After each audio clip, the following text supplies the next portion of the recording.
புதையுகம் பார்த்துட்டு இருக்க எல்லாருக்கும் ஜீவிகாவின் ஒரு பெரிய காலை வணக்கம். வெல்கம் டு அவர் நிகழ்ச்சி கேள்விகள் ஆயிரம். இன்னைக்கு டாக்டர் ஸ்பெஷல் பார்க்க போறோம்.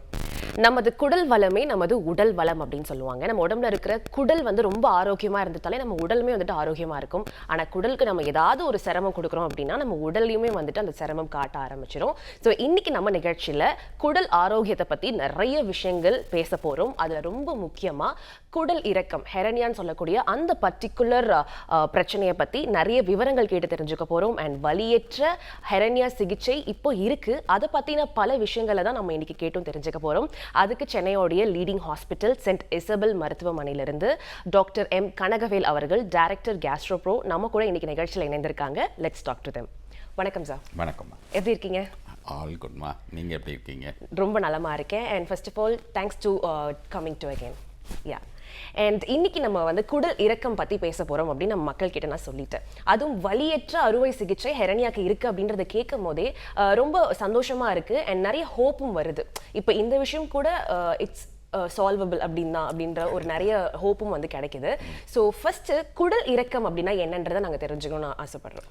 இப்போது ஒரு ஹெர்னியா அப்படிங்கிறது பார்த்தீங்கன்னா 2 ஏஜ் குரூப்பில் ரொம்ப காமன். ஒன்று younger age group, newborn children, ஒரு ஃபஸ்ட் 3 to 5 years வரைக்கும். தென் பார்த்தீங்கன்னா elders who are in their 50s. இதெல்லாம் பார்த்தீங்கன்னா நேச்சுரலி அக்வயர்டு ஹெர்னியா, தானாக வரக்கூடியது. Then women who have multiple operative pregnancies, அதாவது செக்ஷன் பண்ணிக்கிறாங்க ஃபார் வேரியஸ் ரீசன்ஸ், அவங்க they are little more prone. Then other ரீசன்ஸ்க்காக சர்ஜரி பண்ணுறவங்க, சம் அதர் ரீசனுக்காக அப்டாமினல் சர்ஜரி பண்ணிக்கிறவங்களுக்கு they are more prone for hernias. இப்போது மோர் அண்ட் மோர் எல்லாமே keyhole operation, laparoscopic surgery, robotic சர்ஜரின்னு வர்றதுனால என்னென்னா வயிற்றை கட் பண்ணி ஆப்ரேஷன்றது குறைஞ்சிக்கிட்டே வருது. இப்போ ஸோ மோர் அண்ட் மோர் நீங்கள் பார்த்தீங்கன்னா ஸ்கார் லென்த் சின்னதாக ஆக ஹெர்னியாவோட சான்சஸும் குறைச்சல். So technology is helping people to have reduced hernia. That's what we would say. Naturally occurring hernia ஏறக்குறைய சேம் விகிதாச்சாரத்தில் தான் இருக்குது. ஒரு 100 வருஷத்துக்கு முன்னாடி எவ்வளோ பேருக்கு பிறவிலேயே வந்ததோ அதே மாதிரி எவ்வளோ பேருக்கு ஏஜ் ஆகிறதுனால வருதோ அது மோரல்லஸ் ஸ்டாட்டிக்காக தான் இருக்குது. குடல் இறக்கம் பற்றி நாங்கள் புரிஞ்சிக்க வேண்டிய விஷயம் என்ன? ஏன்னா ஒவ்வொருத்தருக்கும் ஒவ்வொரு அசம்ஷன் இருக்குது, குடல் இறக்கம் இதனால தான் ஏற்படுது அப்படின்னு. But what it's exactly? ரொம்ப முக்கியமான கேள்வி. அதாவது என்னென்னா நிறைய பேருக்கு எங்கள் கிட்ட வர பேஷண்ட் அட்வைஸ் கேட்டு வரவங்களுக்குமே பார்த்தீங்கன்னா, சார் எனக்கு ஹெர்னியா இருக்குன்னே தெரியல சார், நீங்கள் சொல்லி தான் தெரியுது அப்படின்றாங்க. காமனாக பார்த்தீங்கன்னா ஒரு அன்எக்ஸ்பிளைன்ட் ஸ்வெல்லிங், அதாவது பார்த்தீங்கன்னா இது ரிப் கேஜ், இது வெயிஸ்ட் போன், இந்த நடுப்பட்ட பகுதியில் ஒரு அன்எக்ஸ்பிளைன்ட் ஸ்வெல்லிங். சார் இது இவ்வளோ நாளாக இல்லை, எனக்கு புதுசாக வருது அப்படின்னு பார்த்தீங்கன்னா. தென் பார்த்தீங்கன்னா இந்த ஸ்வெல்லிங் பார்த்தீங்கன்னா இனிஷியல் ஃபேஸில் நிற்கும்போது உட்காரும்போது ஸ்னீசிங், அதாவது தும்மல் இருமல் பண்ணுற டைம் மட்டும் பெருசாகும், பாக்கி டைமில் ஃப்ளாட் ஆகிரும். இதுதான் ஒரு டிப்பிக்கல் ப்ரெசன்டிங் வே இந்த ஹெர்னியாவுக்கே.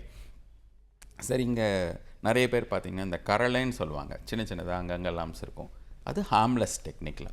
பட் இது பார்த்திங்கன்னா எப்போவுமே இல்லை சார், இப்போ ஒரு 3 மாதமாக எனக்கு இந்த இடம் வீங்குது, வேறு என்னமா பிரச்சனை இருக்குது, அதாவது பார்த்திங்கன்னா சார் நான் ஏதாவது வெயிட் தூக்குனேன்னா அது ரொம்ப பெருசாகுது, இருமுனைனா ரொம்ப பெருசாகுது, இந்த மாதிரி it can stress induced expansion.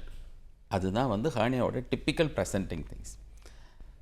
சில பேர் பார்த்திங்கன்னா இப்போ ஜென்ஸ்க்கு என்னென்னா அந்த டெஸ்டிக்கல்ஸ் அப்படிங்கிறது அம்மாவோட வயிற்றில் இருக்கும்போது 8வது மாதம் 9வது மாதம் வரைக்கும் it remains inside the tummy. Close to 9th month of pregnancy சொல்லி it comes out in the scrotal bag. அந்த பேசேஜில் வரக்கூடிய ஹெர்னியா மென்னுக்கு மோர் காமன்.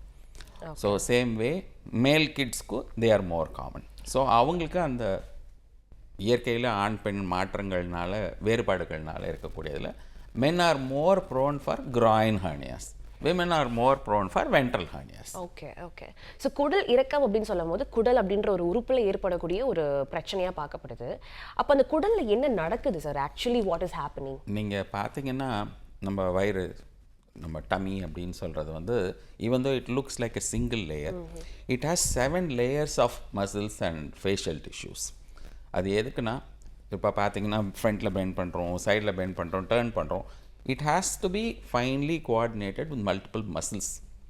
அந்த மசில்ஸ் ஜாயின் பண்ணுற fusion points are the potential points for ஹர்னியாஸ்.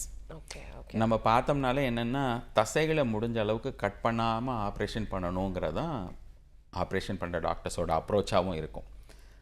அந்த டிஷ்யூஸ் பார்த்தீங்கன்னா we have something technically called the கொலஜன்றது கேள்விப்பட்டிருப்பீங்க. கொலஜன்றது தான் வந்து is the fundamental body building tissue. ஒரு செல்லேருந்து நமக்கு இப்படி ஒரு டிஷ்யூ வருது, இப்படி ஒரு விரல் வருது, போன் வருதுன்றதுனோட பில்டிங் மெட்டீரியல் அதுதான். ஒரு பிரிக் ஒர்க் அப்படின்னு சொல்லுவோம். ஸோ இந்த பிரிக் ஒர்க் வந்து 2 பிரிக்கும் ஒன்றா சேர்க்கறது பார்த்தீங்கன்னா பில்டிங் கட்டணும், you put with cement or something like that.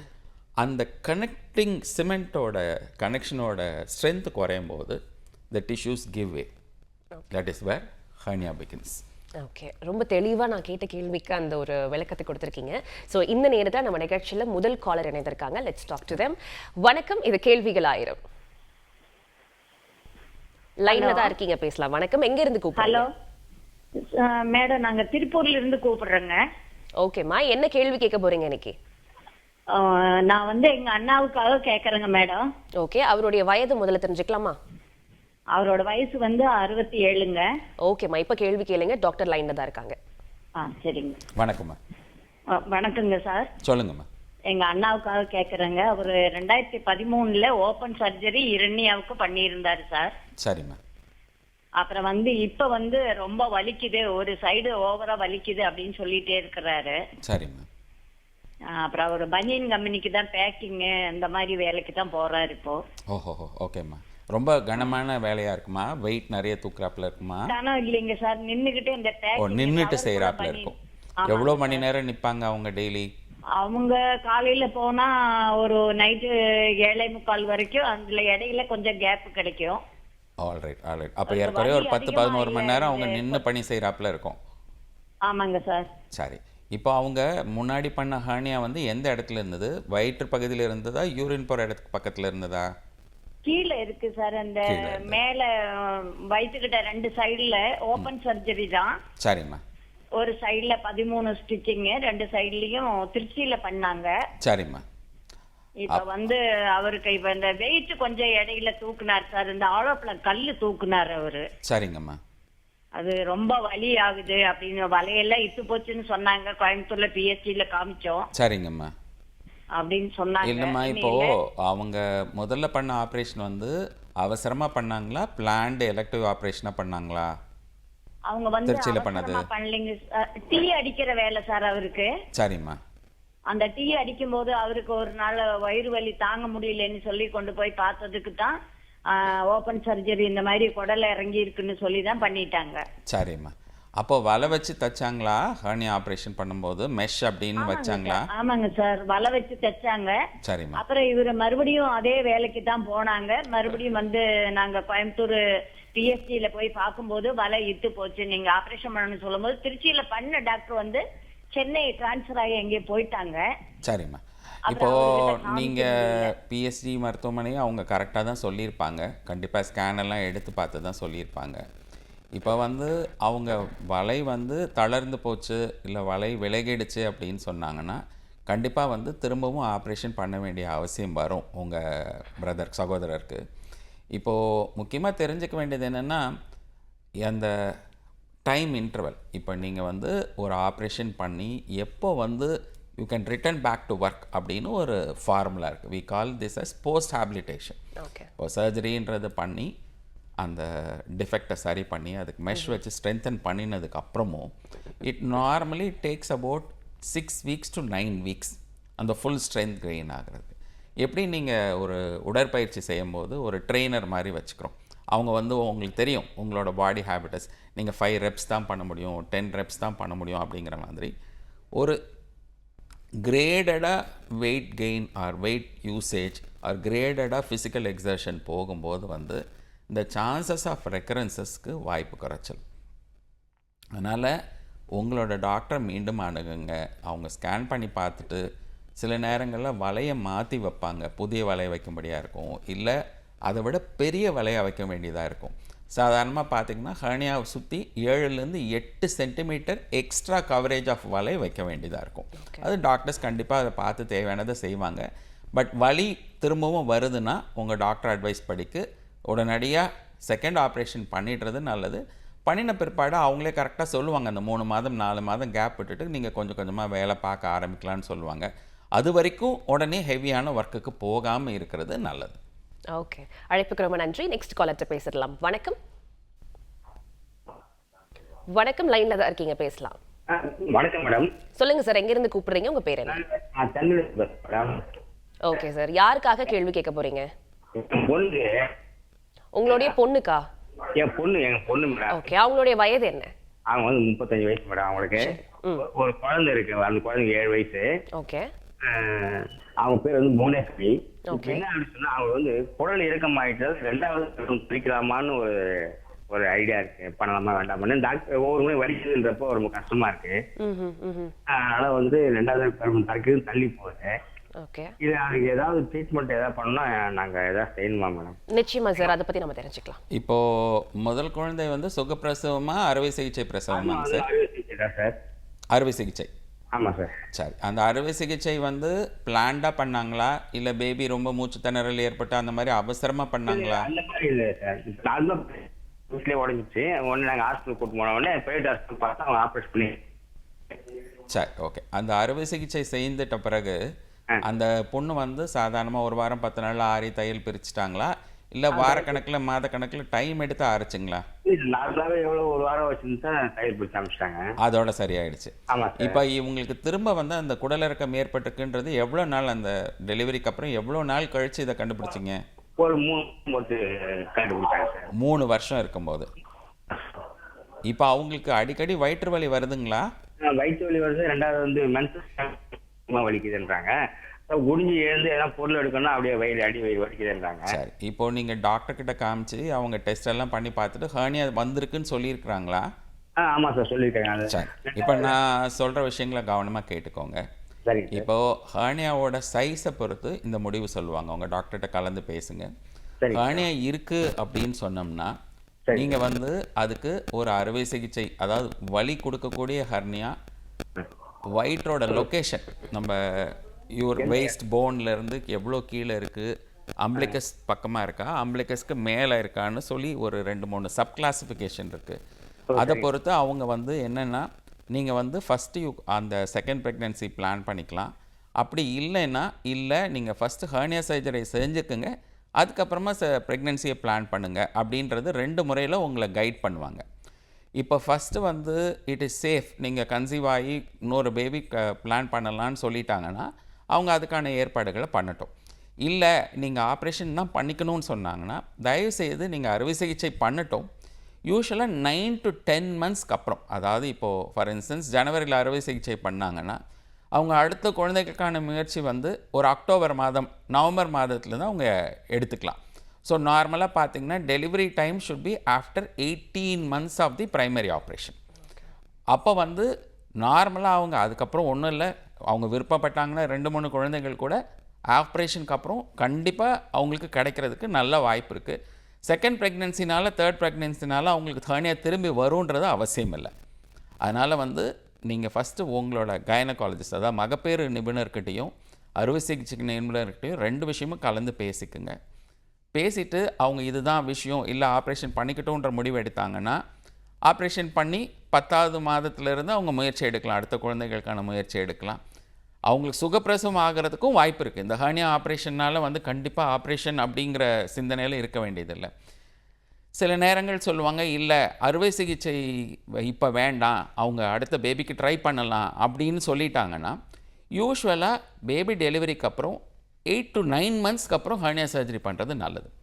ஏன்னா அந்த மதரோட ரெக்குவயர்மெண்ட் வந்து அன்லெஸ் ரொம்ப பெயின் ப்ரிவலிங்காக இல்லாத வரைக்கும் யூஸ்வலாக we recommend 9 months to 10 months after delivery for a hernia operation. Okay. அழைப்புக்கு ரொம்ப நன்றி. அடுத்த காலர்ட்ட பேசிடலாம். வணக்கம்.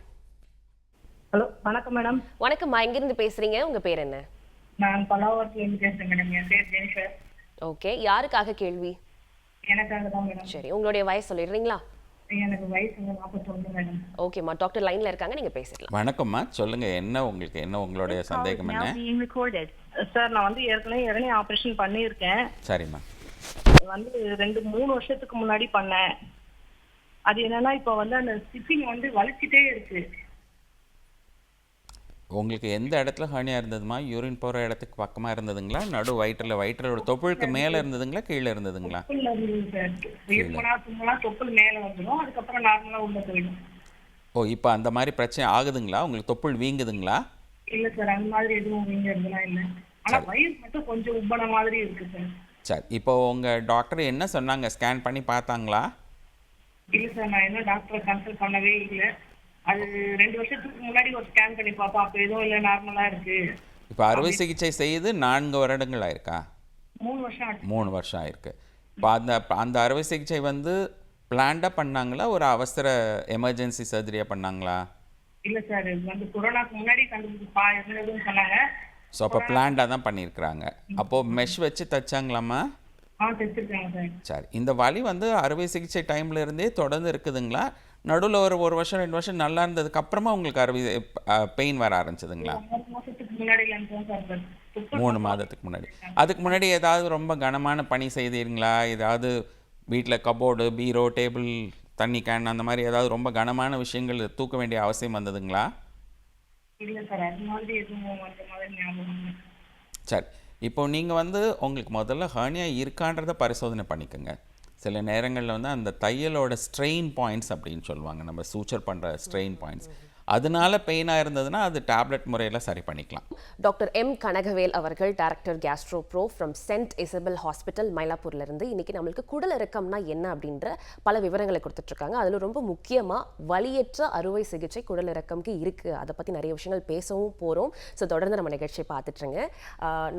நம்ம பேசுகிறதுக்கு முன்னாடி காலர் இருக்காங்க சார். கண்டிப்பாக. Let's get into them. வணக்கம். வணக்கம், லைனில் தான் இருக்கீங்கம்மா, பேசலாம். வணக்கம்.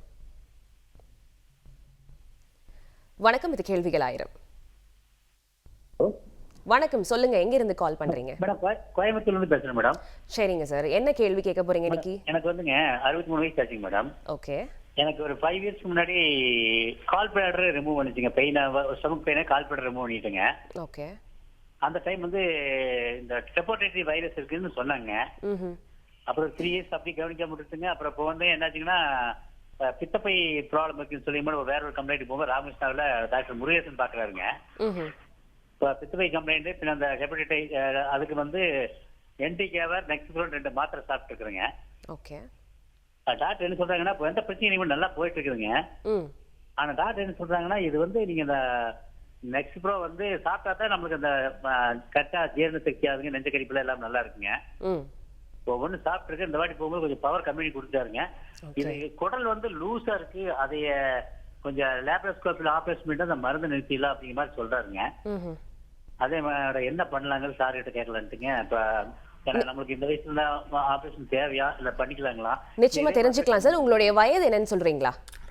63 மேடம். 63. Okay okay sir. சரி, இப்போ உங்களுக்கு வந்து அந்த பித்தப்பை ஆப்ரேஷன் எந்த வருஷம் பண்ணினாங்க சார்? சார் இப்போ எனக்கு கரெக்டாக ஒரு 5 இயர்ஸ் ஆச்சுங்க சார். அது வந்து திறந்த வழியில் பண்ணாங்களா, கீஹோல் ஆப்ரேஷன் மாதிரி நுண்துளை ஆப்ரேஷனை பண்ணாங்களா? லேப்ரோஸ்கோப்பியில் பண்ணாங்க. இப்போ வந்து உங்களுக்கு இந்த வைரஸ் கிருமிக்காக மருந்துகள் எடுத்துட்டு இருக்கீங்க இல்லையா, அது இந்த ஹெப்படைட்டிஸ் பி வகையை சேர்ந்ததா, ஹெப்படைட்டிஸ் சி, இந்த கேட் சி ஃபார் கேட் சொல்கிறோம்ல, அந்த பி வகையா சி வகையா? சார் ஹெப்படைட்டிஸ் 0.5 mgன்னு போட்டுருக்கேன் சார். இல்லைங்க, ஏபிசி சொல்கிறோம் இல்லையா, அதில் வந்து பி வகையை சார்ந்ததா சி வகையை சார்ந்ததா? உங்களுக்கு சி வகை சார்ந்தது சார். சி வகை சார்ந்தது. இப்போ சாதாரணமாக பார்த்தீங்கன்னா இந்த சி வகை அப்படிங்கிறது வந்து மருந்துகள் நீங்கள் கரெக்டாக சாப்பிட்ற வரைக்கும் அது நம்மளை ஒன்றும் பிரச்சனை பண்ணாது. சரிங்க சார். பட் வந்து அந்த சி வகை வந்து எப்படி நம்ம சுகர் இருக்கா இல்லையா அப்படிங்கிற மாதிரி இந்த வைரஸ் கிருமியோட load so many millions of copies, இப்போ 1 million காப்பி இருக்கும், 2 million காப்பி வந்து அது என்னென்னா அந்த வைரஸ் ரொம்ப விவரமான வைரஸ். நம்மளோட செல்லுலேயே உள்ளே போய் உக்காந்துக்கும், அந்த நியூக்ளியஸ்க்குள்ளவே போய் உக்காந்துக்கும். நம்ம செல்லையும் அதையும் பிரித்து காமிக்காத அளவுக்கு பாடியை ஏமாற்றிடும். அதனால வந்து என்னென்னா அது அதனோட சர்வைவல்காக அந்த வகையை சார்ந்தது இந்த ஹெப்படைட்டிஸ் சி அப்படிங்கிறது, ஆர்என்ஏ வைரஸ் அப்படின்னு பேர். இது வந்து கரெக்டான மெடிசின்ஸ் எடுக்கிற வரைக்கும் இது எந்த ஹார்முமே பண்ணாது. பட் என்னென்னா நம்ம கொஞ்சம் மெடிசன் சரியாக விட்டுட்டோம், அது சில நேரம் பார்த்திங்கன்னா 1 million 2 millionலேருந்து 30 million 40 million சொல்லி வேகமாக ஸ்ப்ரெட் ஆக ஆரம்பிக்கும்.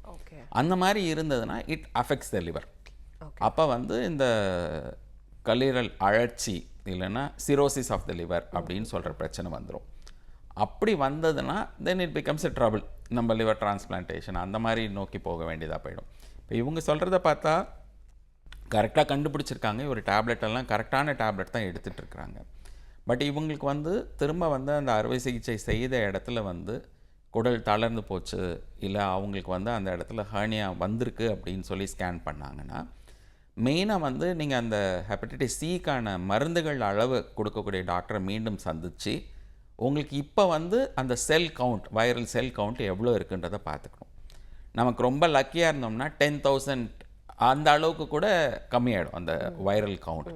நம்ம வைரல் கவுண்ட் வந்து ஆக்டிவாக இல்லாத போது, that is not in millions இல்லாத போது, ப்ளஸ் வந்து இந்த லிவர் ஃபங்க்ஷன் டெஸ்ட் அப்படின்னு சொல்லி ஒரு சீக்வென்ஷியல் ஆஃப் 8 பிளட் டெஸ்ட் இருக்குது. அந்த பிளட் டெஸ்ட்டில் வந்து இந்த எஸ்ஜிஓடி, எஸ்ஜிபிடி, பிலிருபின் அந்த மாதிரி சப்வேரியன்ஸில் வந்து we have a formula to understand இந்த வைரஸ் வந்து இப்போ ஆக்டிவாக இனப்பெருக்கம் பண்ணிகிட்டு இருக்கா, இல்லை நம்ம பாடியால் அது எஃபெக்டிவாக கண்ட்ரோல் பண்ணி அது அமைதியாக இருக்கா அப்படிங்கிறத பார்த்துட்டு அது அமைதியாக இருக்க ஃபேஸில் வந்து சர்ஜரி பண்ணிக்கிறது நல்லது. ஓகே. அப்போ வந்து இவங்களோட ரெக்கவரி பேட்டர்ன் ஸ்மூத்தாக, பெயின் இல்லாமல் சீக்கிரமாக வெளியில் வந்துடலாம். அந்த ரெக்கவரி ரொம்ப பெயின் ஃப்ரீயாக இருக்கும், ஒரு வலின்றது இல்லாத அளவுக்கு பார்த்துக்குவாங்க. அது மாதிரி வந்து முதல்ல லேப்ரோஸ்கோப்பி பண்ணியிருக்கிறதுனால இப்போ திரும்பி வர ஆப்ரேஷனுக்கும் ரீலேப்ரோஸ்கோப்பி பண்ணிக்கலாம். அது வந்து கண்டிப்பாக சேஃபான ஒரு அறுவை சிகிச்சை. அதுதான் உங்களுக்கு சரியான அப்ரோச்சாக இருக்குங்க சார். ஓகே, அழைப்புக்கு நன்றி. நெக்ஸ்ட் காலர்ட்ட பேசலாம். வணக்கம். ஹலோ, வணக்கம். வணக்கம் மேம். எங்கேருந்துமா பேசுகிறீங்க? உங்கள் பேர் என்ன? ஈரோடு டிஸ்ட்ரிக்ட் மேம், திவ்யாங்க ma'am. Okay ma'am, C section பண்ணியிருக்காங்க மேம். அதுக்கப்புறம் தொப்புளுக்கு மேலே ஹெர்னியா இருக்குன்னு சொல்லியிருக்காங்க மேம். பெயின் எதுவும் இல்லைங்க மேம். சரி, ஆப்ரேஷன் பண்ணவங்களா என்னன்னு தெரியலைங்க மேம். அம்மா, இப்போ உங்களுக்கு முதல் குழந்தை பிறந்து அவங்க எவ்வளோ வயதுமா உங்கள் முதல் குழந்தைக்கு? அவங்களுக்கு 5 years ஆகுதுங்க சார்.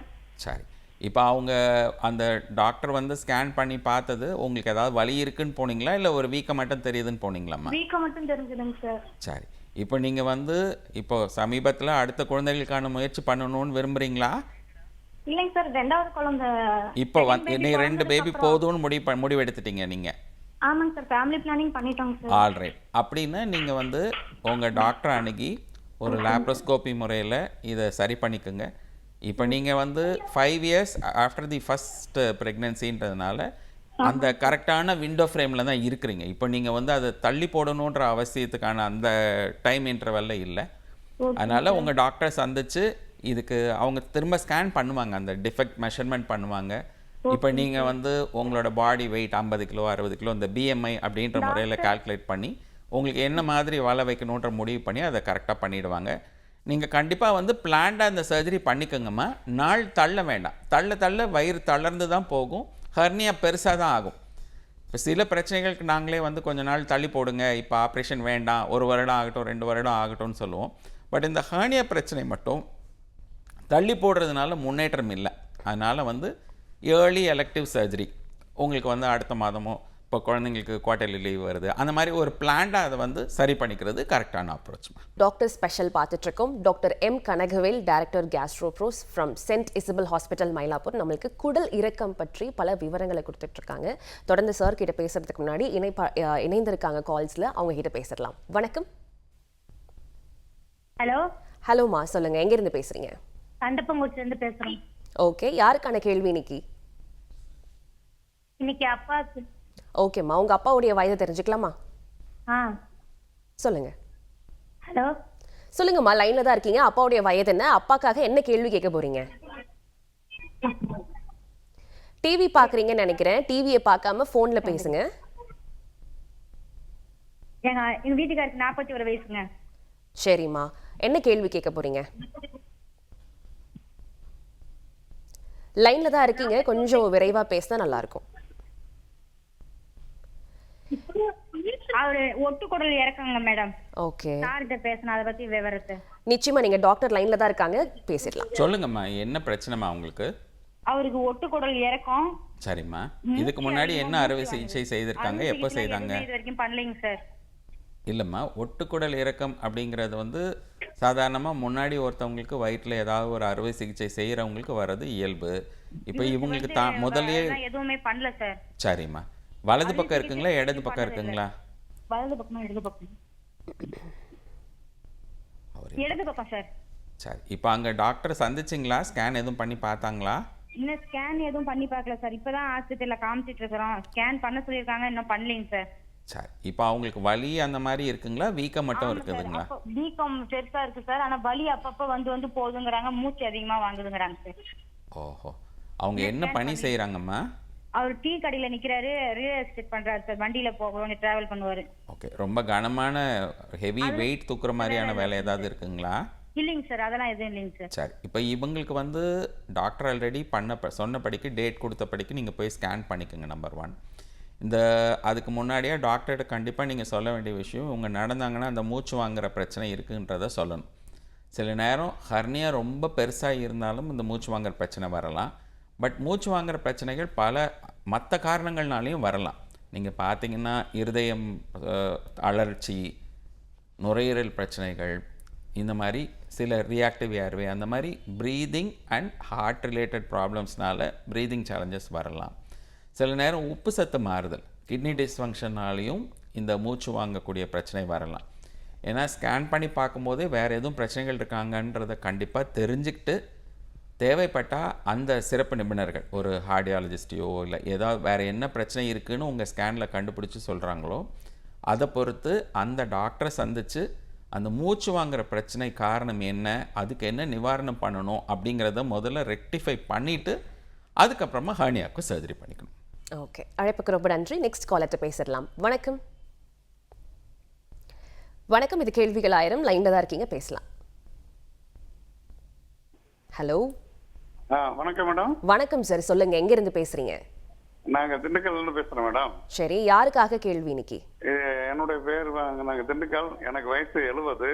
ஓகே. ஏற்கனவே ஒரு 5 வருஷம் முன்னாடி பைல்ஸ் ஆபரேஷன் பண்ணது. அந்த பைல்ஸ் ஆபரேஷன் பண்ண வரைக்கும் இப்போ 5 வயசுக்கு அப்புறம் அந்த முன்னாடி குடல் இருக்கு இல்லையா, வயசுக்கு முன்னாடி குடல், இந்த தொப்புள் அது வீங்கி இருக்கு. ஓகே. இப்போ அதனால உங்களுக்கு என்ன கஷ்டம் இருக்குங்க, வலி இருக்குதுங்களா? கேட்டேன், ஆபரேஷன் பண்ணிட்டா நல்லதுன்னு சொல்றாங்க. இல்லைங்கய்யா, இந்த தொப்புள் வீக்கமாக இருக்கிறது உங்களுக்கு அந்த வீக்கத்தை தவிர வேறு என்ன கஷ்டம் கொடுக்குது? அதனால என்ன தொல்லைகள் இருக்கு உங்களுக்கு? கஷ்டம் எதுவுமே இல்லை. சரி, இப்போது உங்களுக்கு யூரின் போகிறதுக்கு, மலம் கழிக்கிறதுக்கு இதில் ஏதாவது கஷ்டம் இருக்கா? மலச்சிக்கல், யூரின் அடிக்கடி போகிறது, அந்த மாதிரி பிரச்சனைகள் ஏதாவது இருக்கா? அப்படியெல்லாம் இல்லைங்க, அப்படியெல்லாம் இல்லை. யூரின் அடிக்கிறதெல்லாம் போதில்லை, மோஷன் நல்லா போகுது. நல்லா போகுது. உங்களுக்கு சுகர், பிபி அந்த மாதிரி ஏதாவது கூட? சுகர், பிபி எதுவுமே இல்லை. Very good. இப்போது நீங்கள் டாக்டர் கிட்ட போய் அந்த ஹர்னியாவோட ஸ்கேன் பண்ணி பார்த்துருப்பாங்க உங்களுக்கு கண்டிப்பாக. ஸ்கேன் பண்ணி பார்த்துருக்கோம். அந்த யூரின் போகிற இடத்துல கொஞ்சம் வளர்ச்சி அடைஞ்சிருக்கு அப்படிங்கிறாங்க. ப்ராஸ்டேட் சுரப்பி வீக்கமாக இருக்குன்னு சொன்னாங்களா? ஆமாம் ஆமாம் ஆமாம். சரி, இப்போது அப்போ வந்து நீங்கள் 2 டாக்டரோட கோஆர்டினேட்டட் எஃபர்ட் தேவைப்படும். இந்த ப்ராஸ்டேட் அப்படிங்கிறது வந்து சாதாரணமாக ஆண்களுக்கு 40 வயசுக்கு மேலேயே வந்து வீக்கமாக ஆரம்பிக்கும். அந்த விஷயங்கள் வந்து ஒரு சாதாரணமான ஏஜிங் ப்ராசஸ் தான், அது வந்து ஒரு கவலைப்படக்கூடிய விஷயம் இல்லை. அது வந்து அந்த ப்ராஸ்டேட் வீக்கத்தை 2 முறையாக பார்ப்பாங்க. அதாவது வந்து யூரோஃப்ளோமெட்ரி அப்படின்னு ஒரு டெஸ்ட் எடுப்பாங்க.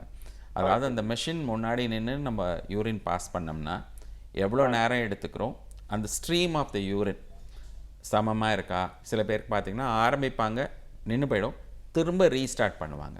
சில பேருக்கு பார்த்திங்கன்னா கொஞ்சம் நேரம் போயிடுவாங்க, ஸ்டாப் ஆகிட்டு வெளியில் வந்துடுவாங்க, ஐயோ இன்னும் சரியாக போகலையேன்னு சொல்லி திரும்ப வாஷ்ரூமை நோக்கி போவாங்க. இந்த மாதிரி சில பிரச்சனைகள். அப்போது நீங்கள் முதல்ல வந்து அந்த யூராலஜிஸ்ட் அப்படிங்கிற டாக்டரை முதல்ல அணுகிடணும். அவங்க வந்து உங்களுக்கு இந்த ஒரு டாக்டர் வந்து எனக்கு இப்போ டேப்லெட் கொடுத்து நான் சாப்பிட்டு வரேன் டாக்டர் ரெகுலர். இப்போ அந்த மாத்திரைகள் முழுங்கினதுக்கு அப்புறமா நீங்கள் கரெக்டாக எடுத்துக்கிட்டதுக்கு அப்புறமா உங்களுக்கு யூரின் இப்போ சரியாக ஆகுதுங்களா? யூரின் மற்ற நேரங்கள் நல்லா இருக்கு. இந்த மழை காலம் வந்துருச்சுன்னா நீங்க சொன்ன பிரகாரம் முதல்ல போயிடுறோம். அது முதல்ல போறப்போ it will take some time. அப்புறம் அதுக்கப்புறமேல வந்து முதல்ல போயிட்டு ஒரு 5 மினிட்ஸ் கழிச்சு திரும்பவும் வந்து அந்த இது வருது. இப்போ நீங்கள் திரும்ப வந்து முதல்ல அந்த யூராலஜிஸ்டோட அட்வைஸை ஃபாலோ பண்ணுங்கள். சில நேரங்களில் வந்து அவங்க உங்களுக்கு தேவையான அளவுக்கு லீட் டைம்னு சொல்லுவாங்க, ஒரு 2 months 3 months அந்த மாதிரி டேப்லெட்ஸ் கொடுத்து பார்ப்பாங்க. பார்த்து உங்களுக்கு யூரினரி ஃப்ளோ இம்ப்ரூவ் ஆகிடுச்சு அப்படின்னு சொன்னோம்னா ஹர்னியா ஆப்ரேஷனை மட்டும் பண்ணிக்கலாம். அப்படி இல்லைன்னா we call it as cooperative surgery. கோஆப்ரேட்டிவ்னா அந்த யூராலஜிஸ்ட் வந்து அவங்க அந்த ப்ராஸ்டேட் கிளாண்டுக்கு சர்ஜரி பண்ணுவாங்க. ப்ராஸ்டேட் கிளாண்டுக்கு கட் பண்ணி பண்ண வேண்டியதில்லை. யூரின் போகிற வழியாக எண்டோஸ்கோபி மூலமாகவே அந்த ப்ராஸ்டேட் கிளாண்ட் ஆப்ரேஷனை பண்ணிக்கலாம். ஹர்னியாவை வந்து லாப்ரோஸ்கோபி முறையில் பண்ணிக்கலாம். இது வந்து கம்பைன்டு எஃபர்ட்டாகவே பண்ணிக்கிறது நல்லது. ஓகே, அழைப்புக்கு ரொம்ப நன்றி. நெக்ஸ்ட் காலர்கிட்ட பேசிடலாம். வணக்கம். வணக்கம், லைனில் தான் இருக்கீங்க, பேசலாம். வணக்கம். Hello ma'am. வணக்கம் சார், சொல்லுங்கள், எங்கேருந்து பேசுகிறீங்க? Ma'am calling from Namakkal ma'am. Okay, என்ன கேள்வி கேட்க போகிறீங்க? மேம் ஆக்சுவலாக இப்போ நான் லாஸ்ட் வீக்கு டோப்பா பெட் ஸ்கேன் எடுத்திருந்தேன் மேம். அது இந்த ரிசல்ட் சொல்கிறேன், ஜஸ்ட் அது மட்டும் எனக்கு கொஞ்சம் கேட்டு சொல்லுங்க மேம் என்னன்ட்டு. நிச்சயமா. Yes ma'am. non-tracer avid multiple heterogeneously enhancing nodules noted in left adrenal gland, largest measuring 1.8 into 1.3 centimeter. Non-tracer multiple heterogeneously enhancing nodules noted in left adrenal gland. No other demonstrable F18 DOPA avid disease elsewhere in the whole body survey. Diffuse physiological F18 DOPA uptake noted in entire pancreas with no focal enhancing lesion or focal abnormal uptake, ma'am. Okay சரி, நல்லா படிச்சு காமிச்சிட்டிங்க. என்ன பிரச்சனைக்காக Dota scan பண்ணீங்க? Sir டோப்பா already வந்து Dota but எடுத்தோம் sir last December. அது என்ன காரணத்துக்காக எடுத்தீங்க? உடம்புக்கு என்ன கஷ்டம் இருந்தது? 4 இயர்ஸா எனக்கு வாட்டர் டயரியா ப்ராப்ளம் இருந்தது சார். ஒரு 4 இயர்ஸா கண்டினியூஸா இருந்தது சார். அது வந்து கொலனோஸ்கோபி, எண்டோஸ்கோபி, கேப்சூல் எண்டோஸ்கோபி எல்லாமே பண்ணி பார்த்துட்டாங்க. பட் அதுல எதுவுமே ப்ராப்ளம் இல்லைன்னு வந்துருச்சு. சரி, கொஞ்ச நாள் வந்து எனக்கு அந்த புடிசினோ சைடுன்னு அந்த ஸ்டெராய்டு கொடுத்தாங்க கொஞ்ச நாள். கொஞ்சம் ஓகே ஆயிடுச்சு. திரும்பி அகைன் ரிப்பீட்டா வந்துட்டு இந்த வாட்டர் டயரியா. பிளட் குரோமோகிரானின் அப்படின்னு ஒரு டெஸ்ட் பண்ணாங்களா உங்களுக்கு? எடுத்தாங்க சார். குரோமோகிரானின் எவ்வளவு அளவு இருக்கு? 44 இருந்தது சார். சரி, இது சீக்வென்ஷியலா பார்த்தாங்களா? அது இறங்கு முகமா இருக்கா ஏறு முகமா இருக்கா? அது கம்மியா தான் சார் இருக்கு.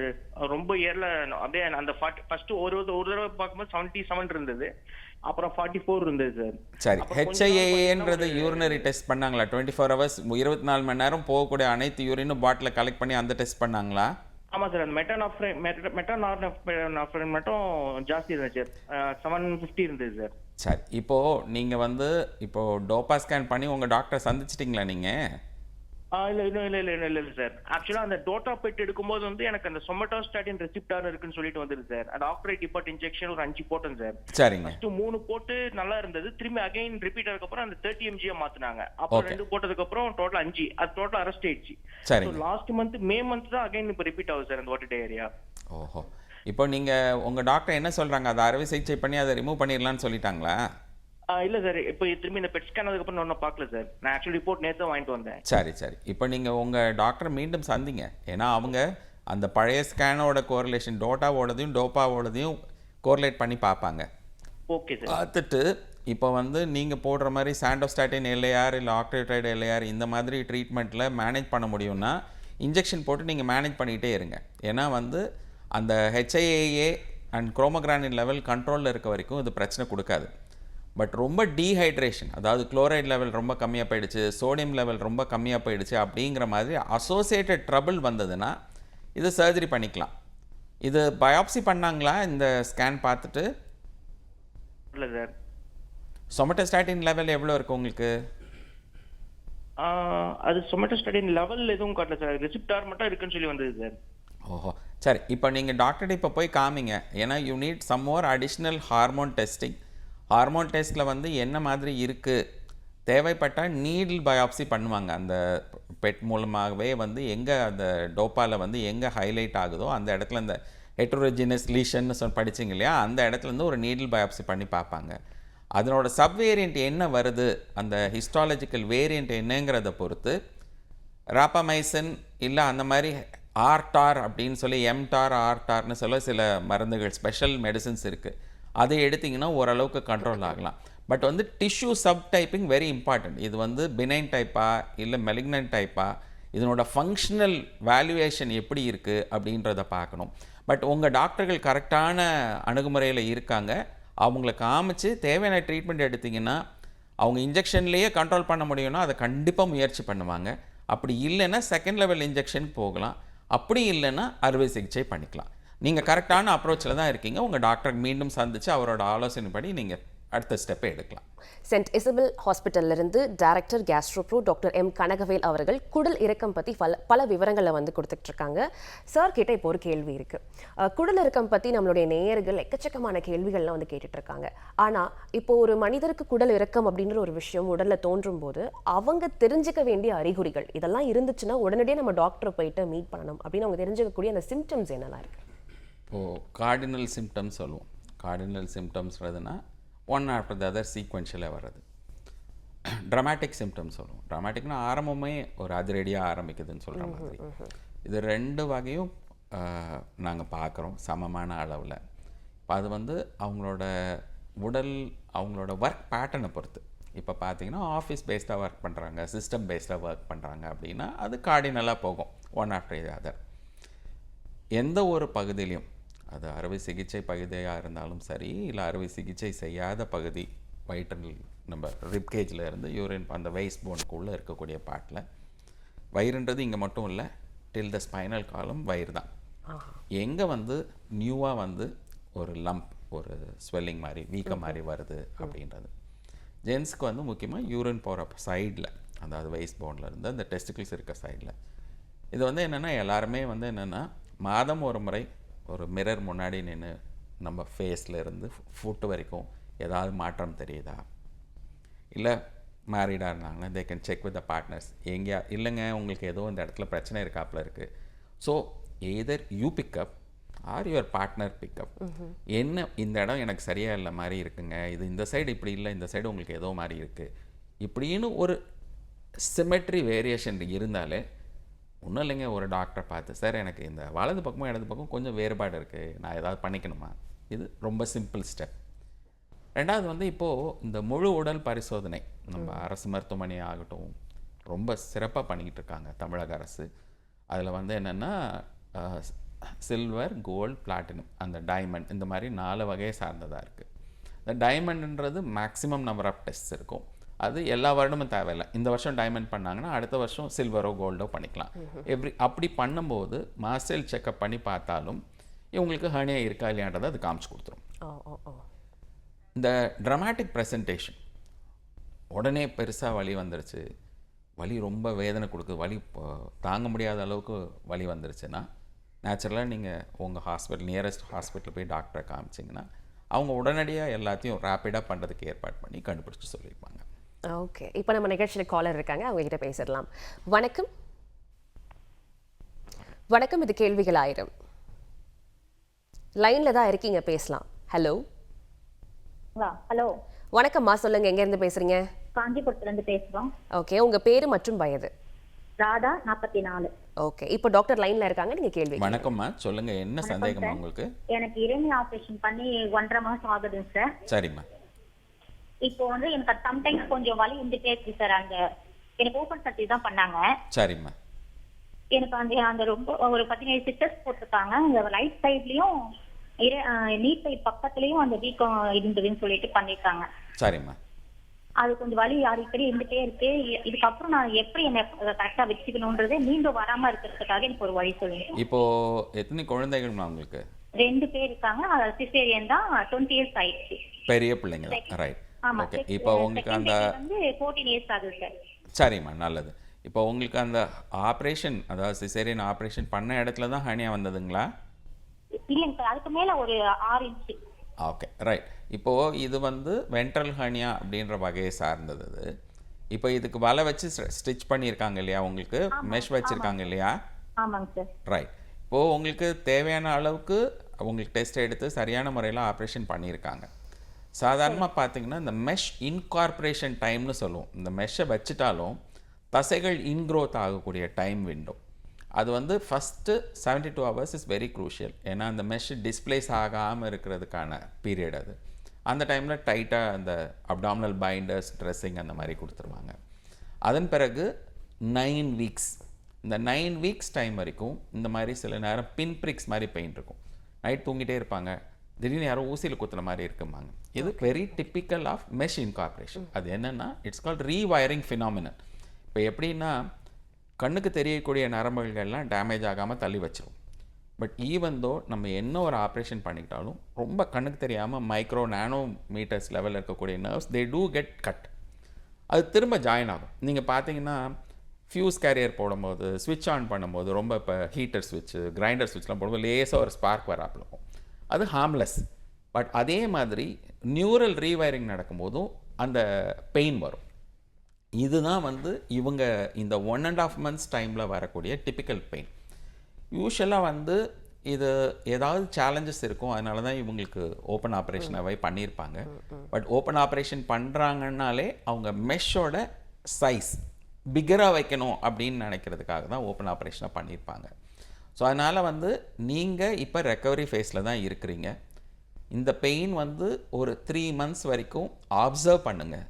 இப்போ நாள் பட முதல் நாள் 100 இன்டென்சிட்டி இருக்க பெயின் இருக்குது, அடுத்த நாள் 80 இருக்குது, அடுத்த நாள் பார்க்கும்போது 70 இருக்குது, 60 இருக்குது. இப்படி ரெடியூசிங் ட்ரெண்டில் இருக்கக்கூடிய பெயினாக இருந்ததுன்னா இதை பற்றி கவலைப்பட வேண்டாம். அது மாதிரி வந்து எந்த பீரியடில் வருது, காலைல எந்திரிச்சதும், இல்லை நீங்கள் வாஷ்ரூம் போய் மோஷன் பாஸ் பண்ணதுக்கப்புறம், இல்லை வீட்டில் வேலைகள் செய்ததுக்கப்புறம், அந்த மாதிரி நம்மளோட எஃபர்ட் பெயினாக இருந்ததுன்னா யூஷுவலாக ரெஸ்ட் கொடுத்தீங்க. சும்மா பெட்டில் போய் சமமான நார்மல் பெட்டில் படுத்துக்குங்க, ஒரு ஃபியூ மினிட்ஸில் பெயின் போயிடும். இது வந்து எக்ஸர்ஷனல் பெயின் அப்படின்னு சொல்லுவோம். பட் எப்போ வரி பண்ணணும்னா, இந்த பெயின் என்ன பண்ணாலும் போகல, காலைல ஏஞ்சா என்னால் வேறு சிந்தனையே இல்லை, எந்நேரமும் வலி தான் கஷ்டம் கொடுக்குதுன்னு சொன்னால் அவங்க வந்து அவங்களோட டாக்டரை சந்தித்து வேறு ஏதாவது இஷ்யூஸ் இருக்கா என்னங்கிறத பார்த்துக்கிறது நல்லது. பட் இவங்களுக்கு இருக்க பெயின் வந்து ஒரு சராசரியாக இந்த மாதிரி வயிறை ஓப்பன் ஹார்னியா பண்ணுறவங்களுக்கு வரக்கூடிய பெயின் தான், பயப்பட வேண்டியதில்லை. ஓகே, அழைப்புக்கு நன்றி. அடுத்த காலர்ட்ட பேசிடலாம். வணக்கம், சொல்லுங்க, எங்க இருந்து ஹலோ பேசுறீங்க? மேடம், நான் பெரும்புதூர்ல இருந்து மகேஸ்வரி பேசுறேன். ஓகேம்மா, யாருக்காக கேள்வி? எனக்காக தான் மேம். எனக்கு ஓபன் சர்ஜரி பண்ணி ஒரு 6 வீக் ஆக போகுது. ஓகே. அம்லிக்கல் எர்னியா பண்ணிருக்காங்க. தொப்புள் ரைட் சைடுல ஒரு பெயின் இருக்கு மேடம். நான் இப்ப வேலைக்கு போயிட்டு இருக்கேன், ஸ்கூல் டீச்சரா இருக்கேன். ஓகே. அதனால இந்த பெயின் இருக்கா, இல்ல இந்த பெயின் எவ்வளவு நாள்ல சரியாகும், வேலைக்கு போலாமா கேட்கணும் மேடம். சரிம்மா, உங்களுடைய வயது என்னன்னு தெரிஞ்சுக்கலாமா? 41 மேடம். ஓகே. வணக்கம்மா. எத்தனை குழந்தைகள்மா உங்களுக்கு? என்னங்க சார்? எத்தனை குழந்தைகள் உங்களுக்கு? 2 பசங்க இருக்காங்க சார். எவ்வளோ வயசுமா குழந்தைகளுக்கு? 13 வயசு ஒண்ணு, 11 வயசுல இருக்காங்க சார். சரி, ஓகே. இந்த ஹர்னியா வந்து மெஷ் வச்சு தச்சிருக்காங்களா? ஆமா சார், லேப்ரோஸ்கோபி மூலமா மெஷ் வச்சு தச்சிருக்காங்க. உள்ள வந்து டைட்டானியம் ஸ்க்ரூ, பிளாஸ்டிக் ஸ்க்ரூ, அதை பத்தி ஏதாவது சொன்னாங்களா? எப்படி மெஷ்ஷை ஃபிக்ஸ் பண்ணிருக்கேன்னு டாக்டர் சொன்னாங்களா? அதெல்லாம் எதுவும் சொல்லலைங்க சார். சரி, ஓகே. ஊசி குத்துற மாதிரி வலிக்குது. ஸ்கூல் வேலைக்கு போறதுனால பேசுறோம்ல சார், அதனால எதனா பெயின் வருமா என்னன்னு கேட்கணும். உங்க டாக்டர் வந்து ஸ்கூலுக்கு வேலைக்கு போகலான்னு சர்டிஃபை பண்ணிட்டாங்க இல்லையா? போலாம் சொல்லிட்டாங்க சார். சரி, ஓகே. நீங்க வந்து ஸ்கூல்ல எந்த கிளாஸ்க்கு ஆசிரியரா இருக்கீங்க? சின்ன பசங்க தான் சார், கேஜி லெவல்ல தான் இருக்கிறேன். அப்போ குழந்தைகள் ஓடிட்டே இருக்கும்ல, அவங்கள நீங்க பிடிச்சி உட்கார். நீங்க முடிஞ்ச அளவுக்கு ஒரு வேலை மட்டும் பண்ணுங்க. இந்த பேபி கிளாஸ்ல இருக்க டீச்சர்ஸ் எல்லாம், குட்டி கிளாஸ்ல இருக்க டீச்சர்ஸ் எல்லாம் குட்டி ஸ்டூலு, குட்டி பெஞ்ச்ல உட்காந்து கிளாஸ் எடுப்பாங்க. அது வந்து கொஞ்சம் வயிறுக்கு ஸ்ட்ரெஸ்ஃபுல்லாக இருக்கும். நீங்கள் ஒன்று வந்து இந்த நம்ம இப்போ நாங்கள் உட்காந்துருக்க மாதிரி, அதாவது வந்து நார்மல் ஹவுஸ் ஹோல்டில் வீட்டில் இருக்கக்கூடிய சேரு, பெட்டு, அந்த அளவில் இருக்கக்கூடிய சேரில் உட்காந்து கிளாஸ் எடுத்தீங்கன்னா வயிறு ரொம்ப ஸ்ட்ரெயின் ஆகாது. பேபிஸ்க்கு வந்து இந்த பீன் பேக்கு அவங்களுக்கான அளவில் உட்காரணுன்றதுனால நீங்கள் கொஞ்சம் லோ சேர்ஸில் உட்காந்து எழுந்தீங்கன்னா கொஞ்சம் பெயின் இருக்கத்தான் செய்யும். அதனால வந்து இல்லைம்மா, நார்மலாக வந்து நீங்கள் 6 வீக்ஸ்ன்றது டூ ஏர்லி. இப்போ நார்மலாக நாங்கள் 3 to 4 வீக்ஸில் உங்களை வேலை பண்ண விட்டுருவோம். அந்த 9 வீக்ஸ் வரைக்கும் மைல்ட் பெயின் இருக்கலாம். நீங்கள் முடிஞ்ச அளவுக்கு இந்த சேரோட ஹைட்டை மட்டும் கவனமாக பார்த்துக்குங்க. இல்லைன்னா நான் என்ன ரெக்வஸ்ட் பண்ணுவேன்னா, குட்டி பேபிஸை வந்து பக்கத்தில் அவங்க ஹைட்டில் உட்காந்தா தான் அவங்கள நீங்கள் ஹேண்டில் பண்ண முடியும். நீங்கள் கொஞ்சம் பெரிய கிளாஸ் பிள்ளைங்களா இருந்ததுன்னா நீங்கள் டேபிளில் உட்காந்து சொன்னாங்கன்னா அவங்க கவனிப்பாங்க. நீங்கள் உங்கள் ஹையர் அத்தாரிட்டிஸை பேசுங்க. Maybe first standard, second standard குழந்தைங்க, தேர்ட் ஸ்டாண்டர்ட்னால் நீங்கள் சேர் டேபிளில் உட்காந்துக்கலாம். இல்லை நீங்கள் உட்காந்துருக்க இடத்துலையே வந்து கொஞ்சம் ஹையர் சேரில் உட்காந்து கிளாஸ் எடுக்க முடியுமான்னு பாருங்கள். இந்த ஸ்குவாட் பண்ணி ஃப்ளோர் சிட்டிங், அந்த சர்க்கிள் டைம்னு சொல்லுவாங்க, இந்த பேபிஸ் எல்லாம் அவங்களுக்கு ரைம் சொல்கிறது அப்படின்னு வரும்போது நீங்கள் தரையில் உட்காருவீங்க, அதையும் தவிர்த்துருங்க. 3 மாதம் வரைக்கும் ஃப்ளோர் சிட்டிங், லோ ப்ரொஃபைல் சேர்ஸில் இருக்கிறது தவிர்த்துருங்க. அதுக்கு ஏற்றாப்புல ஹையர் சேர்ஸில் உட்காந்திங்கன்னா நீங்கள் வேலைக்கு போகிறது தவறில்லை, உங்களுடைய எர்கனாமிக்ஸ், சீட்டிங் எர்கனாமிக்ஸை கான்சென்ட்ரேட் பண்ணுங்கள். குடல் இறக்கம் பற்றி நிறைய விஷயங்கள் பேசிக்கிட்டு இருக்கோம். ஸோ வலியற்ற சிகிச்சை குடல் இறக்கம்க்கு இருக்குது அப்படின்னு நம்ம ஆரம்பத்துலேருந்தே நிறைய வலியுறுத்திக்கிட்டே இருக்கோம். அதை பற்றி விவரமாக தெரிஞ்சுக்கலாமா? ஆமாம், அதாவது என்னென்னா இப்போது வயிற்றில் வந்து வயிற்றை கட் பண்ணி ஆப்ரேஷன், நுண்துளை ஆப்ரேஷன் பற்றி பேசிகிட்டு இருந்தோம். வயிறு வந்து இஸ் அ 7 லேயர்ட் கம்பார்ட்மெண்ட். நம்ம யூஸ்வலாக என்னென்னா ஃபஸ்ட் லேயர் செகண்ட் லேயரில் தான் இவ்வளோ நாளாக ஆப்ரேஷன் பண்ணிகிட்டு இருந்தோம். கடந்த 1 வருடம் 2 வருடமாக E-TEP அப்படின்னு ஒரு சிறப்பு முறை வந்துருச்சு. We operate at the 6th and 7th layer of abdominal மசில்ஸ்க்கு நடுவில் பண்ணுறோம். அதுக்கு இடையில பார்த்தீங்கன்னா அந்த செக்மெண்ட்டில் பெயின் ஃபைபர்ஸே கிடையாது, நரம்புகளே கிடையாது. ஸோ அதனால் பார்த்தீங்கன்னா எவ்வளோ நேரம் 6 மணி நேரம் 8 மணி நேரம் அறுவை சிகிச்சையாக இருந்தாலும் அடுத்த நாள் அவங்க இறங்கி they get back to work. Within 24 hours we allow them to work from home. அந்த அளவுக்கு அட்வான்டேஜ். ஏன்னா சில பேருக்கு பார்த்தீங்கன்னா ட்ரைனிங் ஃபேஸில் இருப்பாங்க, ப்ரொபேஷனில் இருப்பாங்க, லீவ் கொடுத்தா அவங்களுக்கு அப்ரைசல் அஃபெக்ட் ஆகுமோன்னு பயப்படுவாங்க. We allow them as early as 24 hours to work from home. அந்த அளவுக்கு இது வந்து ஒரு வலி இல்லாத ஒரு ப்ரொசீஜர். அதனால் வந்து பிளான்டாக பண்ணும்போது இன்னும் comfort level. They even start working up till 8 to 9 hours after the operation it self. அதனால் வந்து இது ஒரு கவலைப்பட வேண்டிய விஷயம் இல்லை.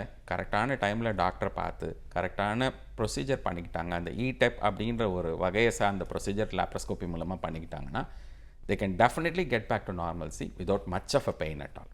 ஓகே, நம்மளுக்கு வந்து காலேஜே வந்து ஒரு சில பேர் சொன்னாங்க இந்த ஓப்பன் சர்ஜரிலாம் நாங்கள் பண்ணோம் ஹிரண்யாக்கு அப்படின்னு. ஸோ இந்த ஓப்பன் சர்ஜரின்றது யாருக்கு தேவைப்படும்? அதாவதுமா இப்போது லேப்ரோஸ்கோப்பியில் வந்து என்னென்னா தொட்டு உணர முடியாது.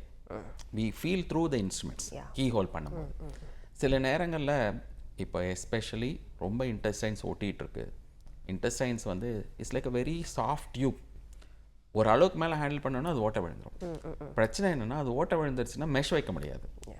So we have that limitation. So at one point of time நம்மளால் வந்து அந்த இன்டெஸ்டைன்ஸை சேஃபாக அந்த ஹேர்னியா ஒட்டிகிட்டு இருக்கிறதுலேருந்து பிரித்து எடுக்க முடியலன்னா it is desirable to go for open operation. அது ஒரு பயப்பட வேண்டிய விஷயம் இல்லை. ஓகே சார், ஸோ உங்களுடைய வேர்ட்ஸ் மூலமா லாட் ஆஃப் ஹோப் வந்து நீங்கள் கிரியேட் பண்ணியிருக்கீங்க. And thanks again for joining with us today. Thank you very much for the opportunity. Yes, so மீண்டும் அடுத்த ஒரு நல்ல நிகழ்ச்சியில் உங்களை சந்திக்கும் வரை விடைபெறுவது Jeevika. Please take care of your health.